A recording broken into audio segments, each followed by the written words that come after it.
I asked, I mean, just a few years ago, I was able to go outside and look at the moon and see that the curve of the Earth, the shadow with the sun shining on the Earth, was a curve. And it looked like a big sphere. And that's how it happens every single time, no matter where they're lined up, showing that it's not a disc that's a circle, it's a sphere that's a circle. Well, My eyes aren't lying to me when I use the little thing Well, and to protect your eyes and look up at it. Adam, I would say the same thing. My eyes don't lie to me, and there's a video I posted on our official Telegram where it was like 2 p.m. in the afternoon, and I'm looking at the sun in the sky, and I can also see the moon juxtaposed with the sun. So if they're juxtaposed with one another, how could the Earth possibly be casting a shadow? All right, Xavier, riddle me this. It's almost 2 o'clock in the afternoon, and you can fucking see the moon. Now, if the moon is there, and it's in the sky for people at night on the other side of the world, and the crescent is like our shadow being cast by the sun, but the sun is right there. How is it crescent in broad daylight and they coexist in the sky at the same time? So we have to consider the a possibility that the moon phases as we see them. The shadow is one potential explanation, but what if the moon itself is casting its own light and has its own phase that isn't necessarily governed by a shadow? I can look up at the moon during the daytime or at night, and you can see the side that's being lit, and you can still see the outline of the back half, the dark side that's not lit. You can see the whole thing. They don't have just half of the light on. I know, that's what I'm saying, though, is if this mechanism would be able to plant a sun or plant a moon that high in the air and fuel it and sustain it. Like, I'm kind of confused here, because it's usually Bible believers that are promoting the flat Earth and unfortunately firmament type of dome ideas. Unfortunately, so like, it's a conspiracy hiding the Creator God and convincing us, like a huge conspiracy that the Earth, like you say that we're not on a planet flying through space. How do you explain the asteroids that crash in that we can see, or comets that they've measured have hit before? Well, where's the remains space of dust crashing into it? Well, again, I think that we're sort of getting a little bit sidetracked on the broader discussion, but I'm having Owen Benjamin on tomorrow, who is into this stuff. So I expected this tomorrow, but I didn't think it was going to turn that way today. But I guess, I don't know, I'll consider practice to the big bear. Well, sure. I mean, I've never really gotten deep into flat Earth. Okay. So that's the Judeo threat. That's an important admission. I'm basically offering up the very I real. Didn't say I haven't studied it. I've studied it some, but I just don't usually, spend my time talking about it. Sure, and our offering really here is to demonstrate that in much the same way that you've discovered a lot of these theological subversions over people's imagination as to what God is or what the Creator is, that there is very much so a scientific and epistemological form of subversion that seeks to implant, again at a very early age, the power of suggestion through almost hypnotic relay, that this is the only explanation for real world phenomena, including the lights in the skies that we perceive.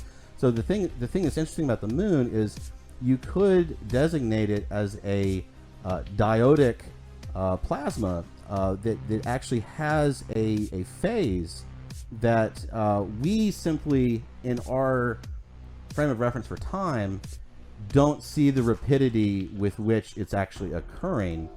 We're beings that, traditionally speaking, can only have a predominant sense through the eye, and so there is an argument to be had that if you superimpose a framework that guides your perceptions about reality, then your perceptions are going to necessarily conform to that frame of reference. And so that's being had in the sciences when it comes to astrophysics, when it comes to the biological sciences, when it comes to many of the things that we deem to be hard science are very much informed by these same kind of power suggestion, hypnotic trance illusions and appeals to authoritarianism. You're saying that everybody's under a hypnotic trance when we look at the moon? No, I'm saying that the frame of reference that we're applying to that perception is a subverted frame of reference. But this reminds me of like Greek Orthodox Christian pill pull a little bit, to be honest.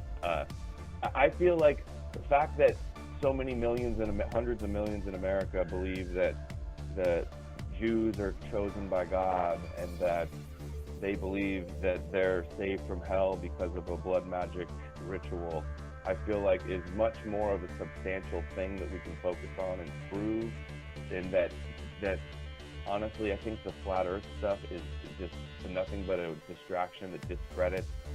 I almost, and I'm not saying you guys are like, you know, promoting this as agents or anything. I think a lot of people sincerely believe this, but in my mind, it's just kind of seems like a distraction. I'll just leave it there. Well, the problem with that is that it can't have been a distraction because this has been an ongoing debate for a really, really long time. It really goes back to days before Socrates, and again, the Hipparchus assumption that the lights in the sky are essentially infinitely far away, and there's no way to prove that presumption. Yet it's been unchecked, and it's been allowed to build a mass misconception about the very reality in which we live. So I think really the argument I'm trying to bring forth is that there are so many mass misconceptions that there really isn't a whole lot of safe territory when it comes to the extent to which we've been given a kind of false cosmology or a false understanding of things, and that is, of course, pertains to the theological question, but I think it also pertains to much more on the ground sort of physical phenomena as well. And I just to answer the assertion that it's sort of Greek Orthodox pill pull. I don't know. I don't think that's a terribly fair characterization because I'm very critical of the various schizophrenia and the schisms that are part and parcel to religious histories, especially within Abrahamism and all the different schisms that are involved there. So, from a